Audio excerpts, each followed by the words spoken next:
meditar na palavra, Deus vai falar conosco, vai nos abençoar. Vamos todos juntos ali nesse evangelho.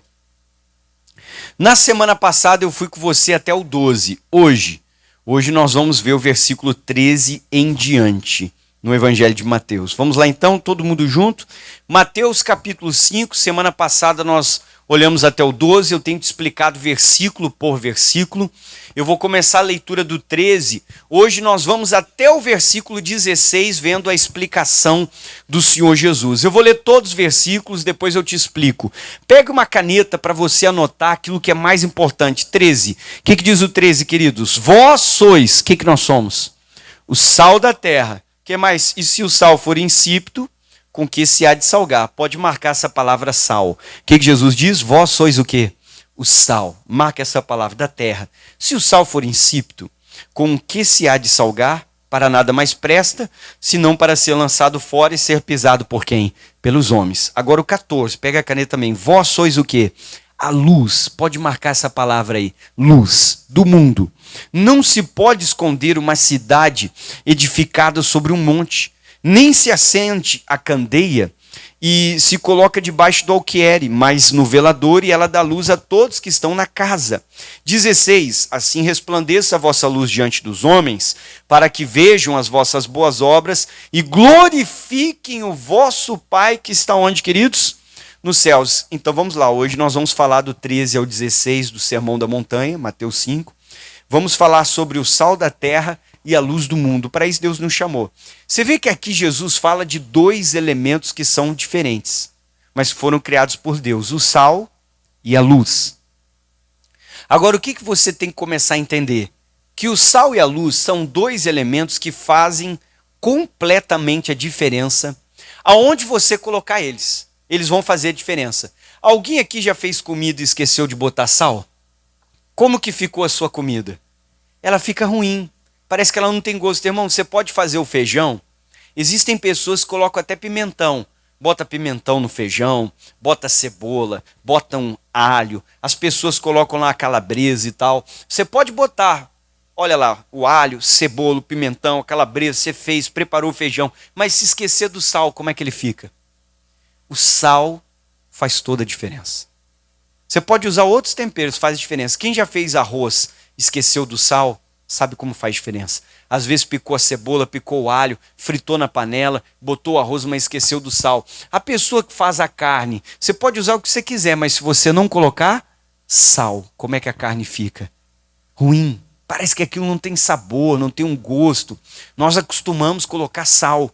Então esse para nós... Então o que o sal faz aonde ele chega? Faz a diferença. Coloca gosto, coloca sabor.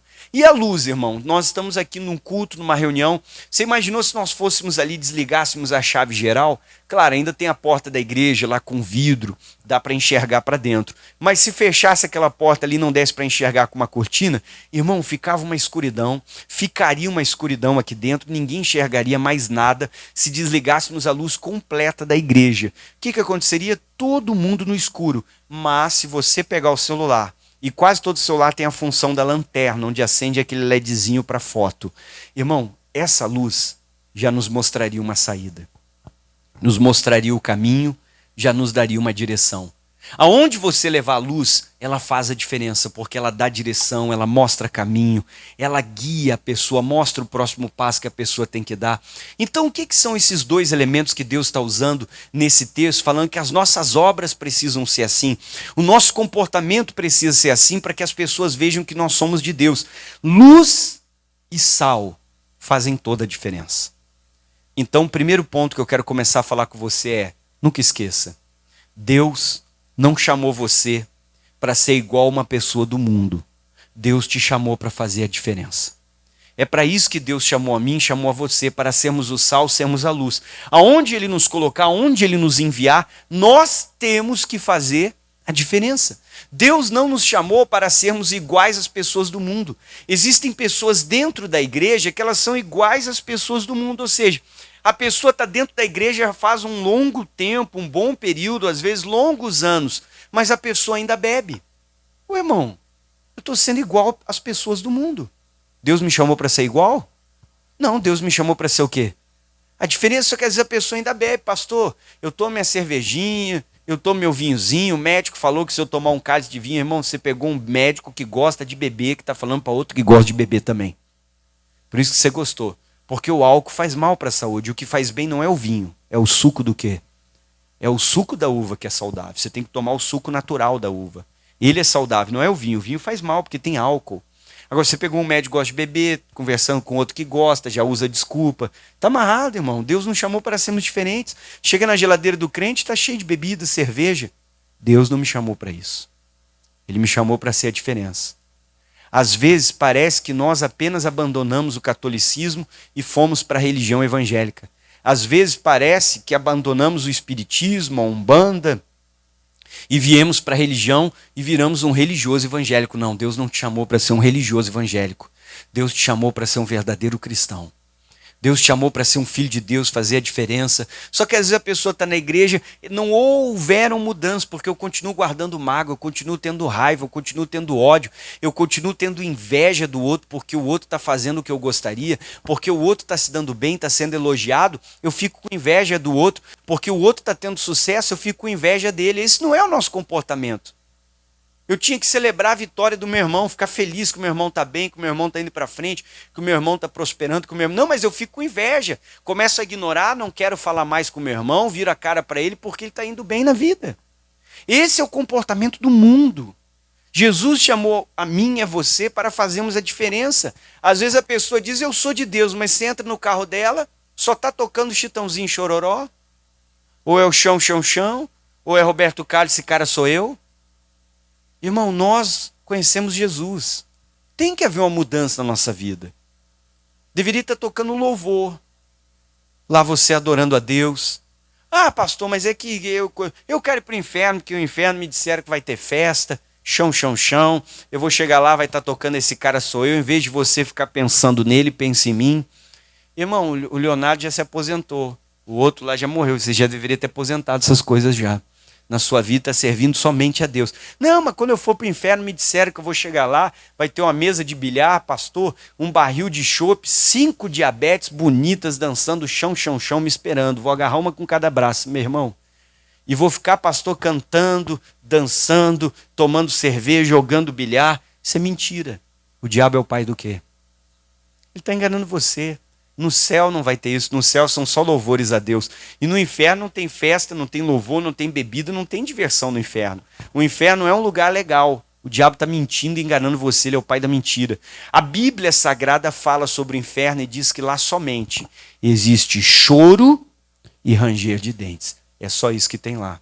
Qualquer coisa que o diabo esteja mostrando para você, ele está enganando você, isso não vai ter. Então eu já tenho que me acostumando com o ambiente do céu, que é louvar, adorar, viver uma vida para Deus. Deus nos chamou para sermos a diferença. A pergunta é, estamos sendo a diferença? Por onde andamos, onde Deus nos coloca, estamos sendo a diferença? Qual é a primeira coisa que ele me chamou para ser? Versículo 13. Vamos ler juntos? O que diz o 13 na sua Bíblia? Vós sois, o que nós somos, pessoal? O sal da terra. Irmão, nós somos o sal, você tem que fazer diferença. O sal, ele tempera aquele ambiente, ele tempera o local onde você coloca ele. Agora, claro que salgado demais não é bom, eu não posso ser o cristão salgado. O cristão salgado, ele vai afastando todo mundo dele. A família não convida mais, o fulano não chama mais. Você não pode ser o cristão salgado. Você vai perder o seu cônjuge, você vai perder os seus filhos. Eles não vão vir para Jesus, que você é aquele salgado. Você tem que ser o crente com sabedoria. Quem é que já comeu, já provou uma comida salgada? Deixa eu ver. É bom ou é ruim? É ruim, assim como a sem gosto é ruim. Então nós não podemos nem ser de mais e de menos. Eu e você precisamos da sabedoria de Cristo para sermos a medida certa. Pregar a palavra na medida certa, da forma certa, com sabedoria. Às vezes o cristão é meio salgado. O familiar chega para ele e diz, fulano, você abençoa o almoço do domingo, está lá a família toda na mesa, a comida quentinha, todo mundo esperando, o crente começa, Senhor, abençoa a África, o Uzbequistão, não sei o que, a China, a Colômbia, a Argentina, as crianças da África, aquele que não tem comida, manda o rancho. Faz... Não, irmão, isso não é culto de intercessão. Eles pediram só para você fazer o quê? Abençoar o alimento. Não pediram para você interceder pelo planeta todo por quem sofre precisa. Esse culto é na igreja, é um outro dia. Ali não é um culto. Ali é um almoço de família. E você tem que ter sabedoria Porque senão você vai ser salgado, você vai afastar a sua família. Eles não te convidam mais. Então eu tenho que saber que momento eu estou, que momento, que oração tem que fazer. Às vezes a pessoa é salgada, ela não para, ela começa, Deus abençoe o João, a Maria, daqui a pouco para, quer ler até um salmo, quer dar um versículo, uma palavra, quer fazer 300... Não, ninguém chamou você para fazer um culto. Eles só pediram, faça o quê? Uma oração para abençoar o alimento. Só que às vezes, ou nós somos demais, a gente tem que tomar cuidado. Abençoar o alimento é o quê? É simples, você não sabe orar, só Deus, está abençoado esse alimento, em nome de Jesus, acabou, está abençoado. Agora, eu não preciso ficar fazendo várias coisas, então a gente precisa ter sabedoria. Para o ambiente que nós estamos, eu tenho que ser aquele cristão na medida certa, porque todo mundo gosta de uma comida temperada. E quando você tem o tempero na medida certa, as pessoas vão voltar e querer ouvir o que você tem para dizer. Porque vai ser uma comida boa que a pessoa quer voltar. Amém? E eu preciso ter sabedoria para dar a palavra certa, para dar o alimento certo, que aquela pessoa fica louca de vontade de voltar de novo. Porque quando você vai numa casa, num restaurante que tem um tempero bom, dá vontade de voltar ou não dá? Você, mas que segredo é esse, que tempero, que coisa é essa? Eu acho que às vezes é caro, né? Eu vou começar uma vez por mês, vou ir com a família lá comer e tal, porque o tempero é bom. Irmão, nós temos que ser esse tipo de crente, você tem que ter um segredo, um tempero diferenciado, que você atrai os filhos, atrai o cônjuge. Eu conheci o testemunho de uma mulher e ela dizia que ela ganhou o marido, mas como é que ela ganhou? Primeiro fazendo oração antes das refeições, depois fazendo uma oração com os filhos na sala, e levaram-se meses, e ela teve paciência, não forçou o marido, tudo com calma, até que ele começou a fechar os olhos, ele foi aceitando, até que um dia ele foi para a oração, junto com a família na sala, com meditação na palavra. Era 5 minutos de palavra, 10 de oração. Ela fazia 15 minutos todas as noites antes de dormir. 5, ela lia um versículo e explicava. 10 minutos era oração. Porque às vezes a esposa chega para o marido, amor, vamos começar a orar. Ele nem é crente, né? E ele diz, eu aceito. Ele acha bonito. Que legal, vou fazer uma oração. O primeiro dia de oração, a mulher quer orar 1 hora. Nossa, matou o marido. Ele não quer mais orar. Porque quem não é crente não aguenta, irmão. Depois que você é crente, depois de um tempo, você vai aguentar. Então, às vezes, está nos faltando essa sabedoria. Você tem que ser o sal, você tem que fazer a diferença, irmão. Você tem que ser diferente, você tem que ter sabedoria para pregar para essa pessoa. Eu conheci uma pessoa que, o que ela fez? Ela ganhou o colega de trabalho dela para Jesus. Essa pessoa ganhou o colega. Como, pastor? Ela foi pregando devagarzinho para o colega. Cada oportunidade que aquele colega do trabalho dava para Jesus, essa pessoa ia pregando, até que chegou o dia que essa pessoa saiu daquele setor. Mas a mensagem dela ficou no coração do colega, e o colega teve um encontro com quem? Com Jesus. Porque essa pessoa botou a mensagem na medida certa. O tempero tem que saber ser usado, o sal não pode ser demais, não pode ser de menos. E quando você tem uma mão boa para temperar, todo mundo quer voltar, porque o feijão que você faz é maravilhoso. Amém? Então nós precisamos pedir, Jesus chamou para isso. Vamos ler de novo o versículo 13. Vós sois o que, queridos? Continua. Vós sois o que? O sal. Se o sal for insípido, ou seja, aquele cristão que não tem gosto, não faz a diferença, parece igual ao mundo, ainda bebe, não mudou, está ouvindo músicas do mundo, não levou Jesus a sério, com que se há de salgar? Deus está dizendo, eu preciso de pessoas que queiram salgar. Deus precisa de pessoas que queiram ser usadas por Ele, que queiram pregar, que não tenham medo de falar da sua fé. Deus está dizendo, com o que eu vou salgar? O que vai ter de diferente nesse mundo? Você não pode esquecer que nós é que fazemos Deus ainda ter prazer nesse mundo, senão Ele já tinha destruído tudo. Ele não faz isso por causa do justo, do cristão. Quando Abraão estava intercedendo, ainda o Abraão perguntou, Deus, se tiver 10, o Senhor destrói? Não, Abraão, eu deixo salvo lá por causa de 10, porque os 10 são o sal, me fazem ainda ter prazer e não destruir tudo. Mas não tinha 10, Deus foi lá e destruiu tudo. Então você que faz Deus ainda ter gosto por essa terra e não acabar com tudo. O que mais que Deus nos chamou? 14. Aí ele diz, só finalzinho do 13. Se você não é insípido, para nada mais presta senão para lançar fora e ser pisado por quem? Porque nós vamos ser iguais a essas pessoas, elas vão pisar em você. Elas vão dizer, você vai na igreja, mas faz isso. Você vai na igreja, mas faz aquilo. Você vai na igreja, mas tem... Eles vão começar a pisar em você, debochar de você, caçoar de você. Porque eu estou sendo igual a pessoa do mundo. Não, Deus te chamou para ser diferente. Quem é que vai ser diferente? Diga glória a Deus. Com sabedoria você tem que lançar esse sal, fazer a diferença. O ambiente era pesado, todo mundo brigando, cada um por si. Você chegou lá, o ambiente começou a mudar, as pessoas começaram a se unir, o clima mudou. Agora olha o 14. Vós sois o que, queridos? A luz da onde? Ô irmão, a luz faz a diferença. A luz guia, a luz dá direção, a luz mostra a saída, a luz, ela dirige para o caminho. Eu preciso ser luz. Quantas pessoas ao nosso redor estão em trevas? Irmão, as pessoas não enxergam a palma da mão na frente, porque elas estão tão em trevas que elas fazem coisas erradas e elas não se sentem mal. Para elas é normal, a consciência delas não dói, não pesa, porque elas estão em trevas. Elas estão precisando que você comece a iluminá-las com a palavra, mostrando o que é certo, o que é errado, o que a Bíblia diz, com sabedoria. Mostrar para aquela pessoa. Eu conheci um membro da igreja que o colega dele fazia coisas erradas. E ele começou a chegar para aquele colega de trabalho, quando o colega foi criando amizade, abrindo o coração e dizer, olha, a palavra chama isso de adultério. E isso diante de Deus não é certo. Ele começou a iluminar o colega dele com a palavra. E o colega começou a ouvir, se interessou. É errado mesmo? É. E o homem se converteu. Porque encontrou alguém que foi o que na vida dele? Luz. Ele estava em trevas, perdido. Não sentia mal com o que fazia de errado. Mas quando a luz bateu, ele começou a ver, opa, isso aqui não agrada a Deus. Isso aqui não é do Senhor. Vamos lá. Aí diz o 14. Vós sois o que, queridos? A luz do mundo. Não se pode esconder uma cidade edificada sobre o quê? Irmão, não tenha medo da sua fé.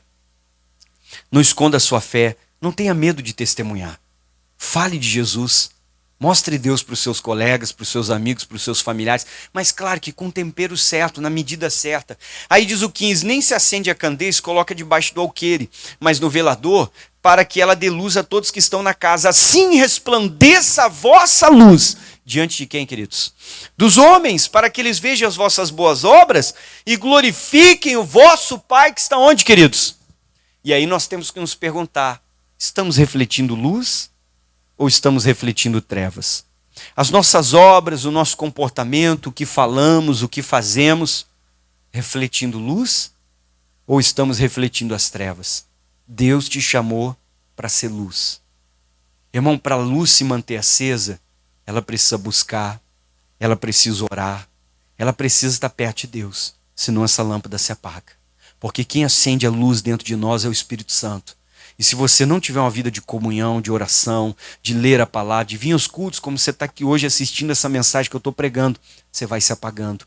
Quantos cristãos já foram uma lâmpada tremenda que iluminaram muitas pessoas, mas hoje, como é que eles estão? Às vezes estão apagados.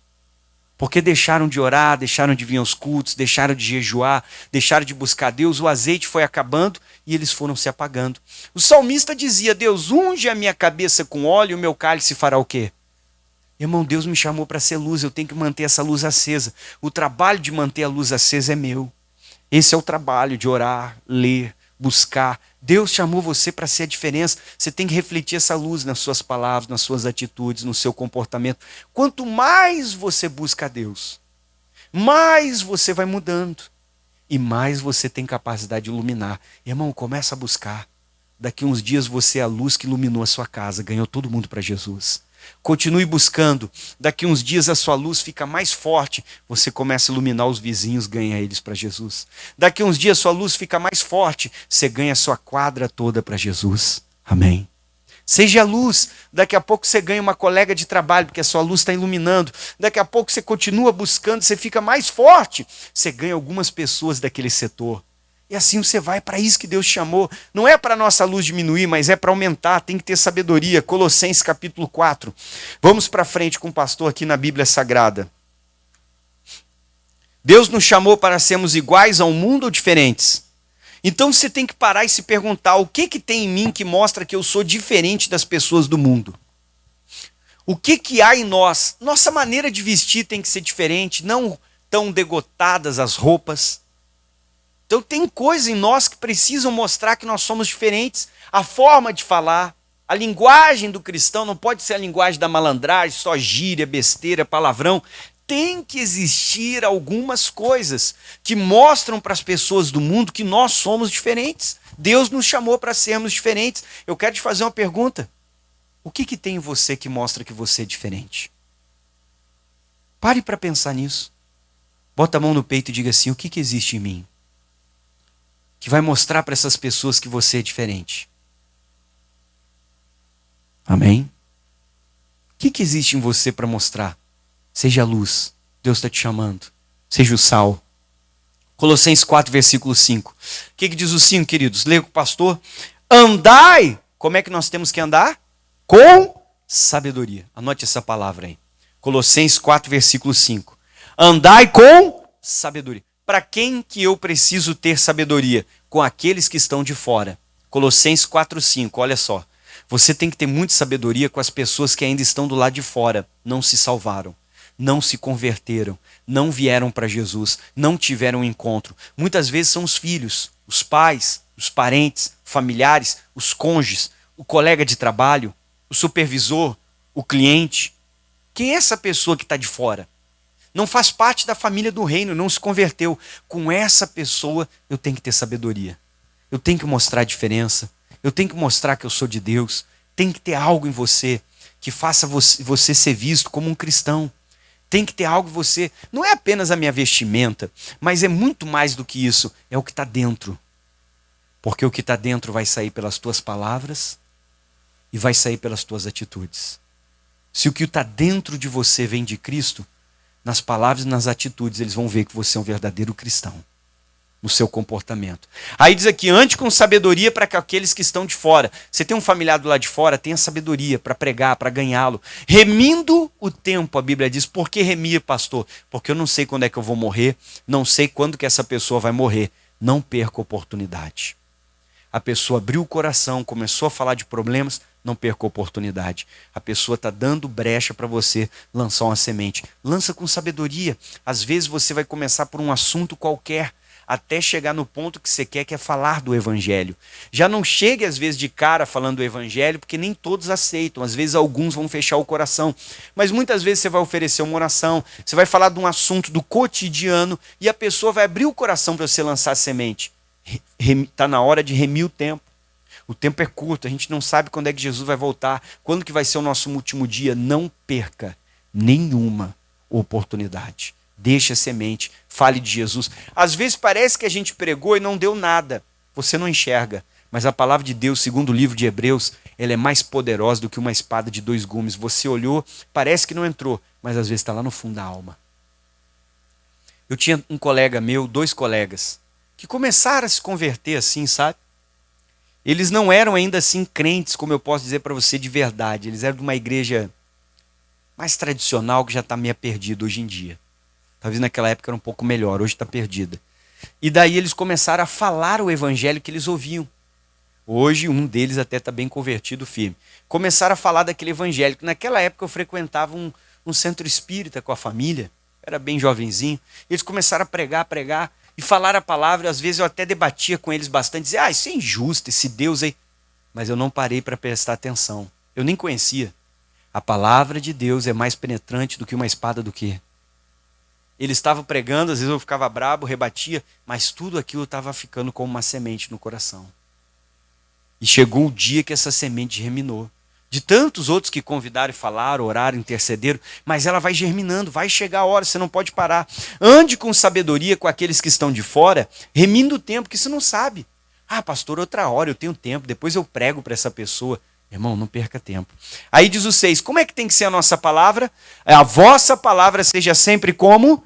Agradável. Então começa por um ponto bom, que você conhece aquela pessoa, você sabe por onde dá para começar. Não começa já dizendo, fulano, você vai para o inferno, essa tua prática é do diabo, tem 5 capetas em você. Irmão, ela não vai te ouvir mais. Chegue de forma agradável. Aí diz aqui, sempre agradável, temperada com o que, queridos? Olha o sal aí, Deus está nos chamando para ser. Não pode ser de mais e nem de menos. A palavra é um alimento espiritual. E até o alimento tem que ser bem servido para que a pessoa queira mais. Até o alimento espiritual, dependendo da forma que você servir, faz a pessoa não querer mais. Agora, quando é bem servido, ela quer mais. Seja temperada com sal, para que você saiba responder como convém a cada um. Vamos em Tito capítulo 2. Segue aí com o pastor na Bíblia Sagrada. Você vai comigo no livro de Tito. Então Deus está nos chamando para sermos diferentes, para fazermos a diferença. Você tem que ser a luz, ilumina aquela pessoa que Deus está aproximando de você.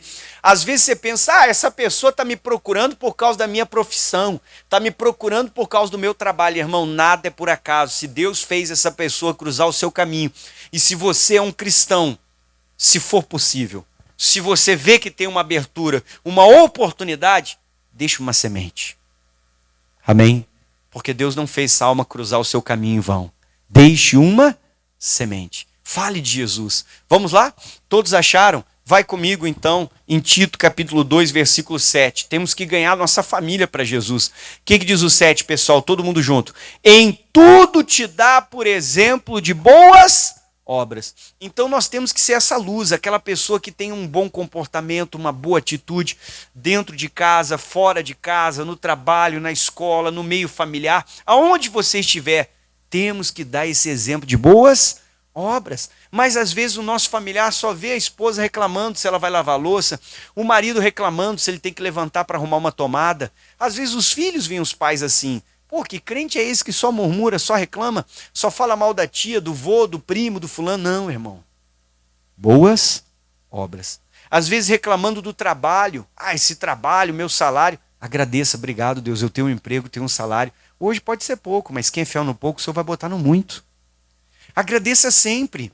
Seja o exemplo de boas obras para sua família, de um bom comportamento, de um bom testemunho, de uma boa conduta, de uma boa atitude. Não é que você vai ser perfeito, mas procure fazer as coisas certas. Aí diz, te dá, por exemplo, de boas obras, aonde mais, queridos? Na doutrina, isso aqui é muito importante. Mostre 3 coisas, incorrupção, gravidade e sinceridade. Nós, às vezes, vamos ser testados na doutrina, para ver se você vai ficar na palavra ou não. Às vezes o familiar vai pedir para você mentir. Você está na doutrina, fique firme na palavra. Mas antes você mentiu para me ajudar. Pode fazer de novo? Não, não posso. Mas antes você fez, você falou tudo. Eu fiz antes, era uma velha criatura, agora eu sou de Jesus. Agora eu não faço mais. Pai, mãe, eu vou fazer uma festa com meus amigos, vou botar uma cervejada na geladeira, nós vamos vir aqui para beber e passar a noite. Não, desculpa. Quer tomar suco de laranja, fica à vontade. Mas bebido não vai entrar mais na minha casa. Mas antes você entrava, é que antes eu era do mundo. Agora eu sou de... Antes o dono da minha casa era o diabo, agora o dono da minha casa é o Senhor Jesus. Mudou o dono, houve mudança de regras. Eu vou posar com a minha namorada. Não, você não vai. Mas eu sempre posei. Pois é, antes você posava. Mas eu vou ficar no quarto até com a porta aberta. Não, antes você ficava. Agora mudou o dono, mudaram as regras.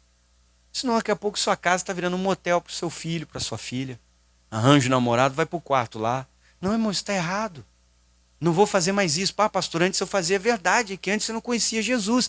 Antes o meu dono era o inimigo. Agora o meu dono é o Senhor. Eu tenho novos valores, eu tenho novas regras. Agora eu vou fazer as coisas certas. Pastor, mas meu familiar vai ficar brabo. Olha, paciência. Mas houve uma mudança. O dia que eles quiserem mudar as regras, eles não estão nem aí para o que tu pensa. Amém? O dia que eles tiverem que te dizer não, eles falam não na sua cara e acabou. Não estão preocupados. Agora, eu não estou fazendo uma coisa errada, eu estou conversando uma boa só dizendo que a casa é minha e que eu mudei o quê, pessoal? As regras. Fique firme na doutrina. Pastor, pediram para mentir. Não, eu não vou. Me pediram para fazer, está fora da palavra, eu não faço. Agora, eu vou mostrar em corrupção, sinceridade e gravidade, que eu estou na palavra e vou obedecer ela, vou andar com Deus. Segue em frente, versículo 8. Como é que é a linguagem do cristão? Todo mundo junto? Linguagem o quê, queridos? Sã. Irmão, sem palavrão, sem murmuração, sem palavras de baixo calão. Temos que começar a tirar isso do nosso vocabulário. A nossa linguagem tem que ser sã. Linguagem boa, pessoa de Deus. Irrepreensível para que o adversário se envergonhe, não tendo nenhum mal que dizer de quem? De nós. Ou seja, quando perguntar, como é que é sua mãe? Minha mãe, aquela mulher, olha. Ela é uma benção, não tenho o que falar dela. Você tem que ter essa linguagem. Esse comportamento irrepreensível. Quando perguntar, como é que é sua esposa? Aquela mulher. É uma ótima esposa. Eles não vão ter o que falar de quem? De você. Que você está fazendo as coisas certas, você está sendo luz, está sendo sal, você está andando na palavra. Se eles tiverem que falar, tenham que mentir. Porque a verdade é que você está dando um bom testemunho. Atos 11. Olha só como os discípulos deram um bom testemunho. Livro de Atos. Você vai lá, Mateus, Marcos, Lucas, João, vai achar Atos, capítulo de número 11. Segue em frente com o pastor, pega uma caneta, você tem que marcar esse versículo que nós vamos ler agora. Atos, capítulo 11, você vai marcar o versículo que você vai ler junto comigo nessa reunião agora. Todos acharam? Quem achou, diga glória a Deus. Então vamos juntos. Atos, capítulo de número 11. Você vai ler comigo agora o versículo 26. Atos 11, versículo 26 diz assim, queridos. Olha o 26. E sucedeu que todo um ano se reuniram naquela igreja e ensinaram muita gente. Em Antioquia, diz a Bíblia, vamos juntos? Foram os discípulos pela primeira vez. Foram chamados do quê? Marca isso aí na sua Bíblia, do que chamaram eles? Primeira vez. Pastor, por que a primeira vez? Porque você pode ler o livro de Atos, pode ler outros textos. O que você vai perceber? Nunca eles eram chamados de cristãos. Chamavam eles da seita dos nazarenos, da seita do caminho. Eles sempre chamavam os apóstolos e os discípulos eles são de uma seita. Pode ler o livro de Atos. Sempre diziam que eles eram de uma seita. Foi a primeira vez que a sociedade em Antioquia, a população, os habitantes, as pessoas, olharam para os discípulos e chamaram eles de quê? Porque começaram a ver neles um comportamento parecido com o de Cristo, uma atitude igual à de Cristo. Eles não disseram, nós somos cristãos. Eles não se auto-intitularam. As pessoas que conviviam com eles olharam e disseram, esses aqui são cristãos. Chamavam eles antes eles são da seita do caminho. Às vezes, por você vir na igreja da graça, algumas pessoas vão dizer, tu vai naquela seita, o missionário é um falso profeta, vão falar muitas coisas, vão dizer, aquela igreja que dá o óleo, a rosa, isso é uma seita. Irmão, não dê bola para isso. Chamavam os discípulos de seita, mas eles viram o comportamento dos discípulos e reconheceram que eles eram o quê? Olhe para mim, quem anda contigo tem reconhecido Cristo na tua vida? Tem enxergado Jesus em você? Eu me lembro do testemunho de um rapaz que se converteu a Cristo e ele tinha um colega de uma igreja evangélica muito tradicional que tinha uma doutrina. Uma vez salvo, sempre salvo, era a doutrina dessa igreja. E esse rapaz, quando descobriu que o amigo dele, que já era o segundo ano que estudava junto, havia se convertido, ao invés de dar os parabéns, foi lá criticar. Porque ele foi para a igreja da graça, esse rapaz, para a nossa. Foi lá, aqui tu quer nessa igreja, isso é uma seita, e é rosa, e é óleo, não sei o que, isso aí é coisa do demônio, e me trouxe profecia, coisa lá, e um monte de negócio. O rapaz não tinha o que falar, a recém estava se convertendo, conhecendo Jesus, primeiro amor, conhecimento bíblico tinha, mas era mais raso. Ele falou, olha, vamos esperar então, deixa o ano passar, não tocamos mais nesse assunto, passou o ano todo. O rapaz, que era membro da nossa igreja, da graça, ficou firme, tirou boas notas, fez tudo certo. O outro rapaz, que era dessa igreja tradicional, da doutrina sempre salvo, tu pode fazer tudo de errado, mas ser salvo. A igreja era tão tradicional que não podia ter bateria, guitarra, baixo, que tudo era do demônio. Só podia ter teclado ou piano, que é a única coisa que Deus aceitava. Era muito tradicional. Aí esse rapaz deu mau testemunho, tirou notas ruins, ficava com todas as gurias, aprontava, mas ele dizia que ele ia para o céu. Que o outro que fazia tudo certo era do inferno, era da seita. Quando acabou o ano, os dois se reuniram para conversar, o outro veio para criticar de novo. E aí, a tua seita? Ele parou e disse assim, amigo, olha para a tua vida e olha para a minha vida. Olha o ano inteiro e me diga quem é que mudou. O rapaz teve que admitir e dizer, é verdade, eu não mudei. Eu estou na igreja aí uma vez salvo, sempre salvo, mas estou todo errado. Você que foi para a igreja da graça, que eu falava que era uma seita, você mudou. Então ele viu na vida daquele rapaz um bom testemunho. E isso tem que acontecer em nós. As pessoas estão vendo um bom testemunho, estão vendo Cristo na nossa vida. Quem é que está com a Bíblia aí? Segura a sua Bíblia comigo, por favor. Pega ela assim, pode até fechar. Você está com a sua Bíblia? Então olha para essa Bíblia agora. Você sabia que tem pessoas que não vão parar para ler a Bíblia? Às vezes são seus familiares, às vezes são seus colegas, podem ser pessoas no seu trabalho, na sua volta, podem ser seus clientes. Eles não vão ler a Bíblia. Mas o que Deus espera de você? Que você seja uma Bíblia viva. Que as pessoas possam ler a Bíblia através da tua vida. Que eles possam ver Jesus através do teu dia a dia, do teu comportamento. Eles querem ler a Bíblia através de você. Amém? Porque tem muitos que não vão ler, não vão pegar a Bíblia, não vão parar para olhar a Bíblia. Mas que você que está aqui comigo nesse culto, assistindo essa mensagem, você seja uma Bíblia viva. Que as pessoas possam ler essas páginas na sua vida. Possam ver você vivendo, você praticando. E como Atos 11, 26, que aqui na sua cidade, não só lá em Antioquia, onde estavam os discípulos, e na cidade para onde Deus levar você, aonde você trabalhar, quer dizer, a pessoa trabalha em outra cidade.